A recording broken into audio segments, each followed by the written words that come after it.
मी दिनेश मलिये, आधार foundation संस्थापक तसेच आधार फाउंडेशनचे उपाध्यक्ष दीपाली मलिये आज सावनेर तालुक्यातील कोथुर्णा या गावामध्ये आलेलो आहोत। कोथुर्णापासून 3 किलोमीटर अंतरावर एक वाघोली नावाचं गाव आहे। वाघोलीमध्ये यश ढगे नावाचा विद्यार्थी आहे। यशचे आई वडील हा मुलगा 5वीत असतानाच वाढले, परंतु पुढे त्यांच्या काकूंनी याची आणि आजींनी जबाबदारी घेतली याच्या शिक्षणाची।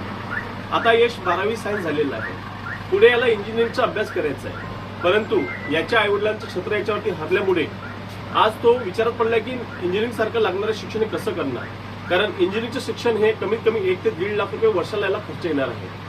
अशातच ॲज अ आधार फाउंडेशनचा अध्यक्ष या नात्याने आणि आधार फाउंडेशनचे उपाध्यक्ष दीपालीताई मलिये या नात्याने मी या व्हिडिओच्या माध्यमातून सांगू इच्छितो की यशची पूर्ण शिक्षणाची जबाबदारी पुढे इंजिनिअरिंगचा 4 वर्षाचा शिक्षणाचा खर्च, याचा पुस्तकाचा खर्च, कपड्यांचा खर्च, नोटबुकचा खर्च, पेन्सिलचा खर्च, प्रोजेक्टचा खर्च, त्याच्यानंतर कॉलेजची जी काही फीस असेल, मग ते 50,000 असो की 60,000 रुपये वर्षाची असो, पूर्ण खर्च आधार फाउंडेशन संस्था आता घेत आहे। याला 4 वर्षामध्ये कुठलाही खर्च जर लागला त्याची पूर्ण जबाबदारी आधार फाउंडेशन घेत आहे।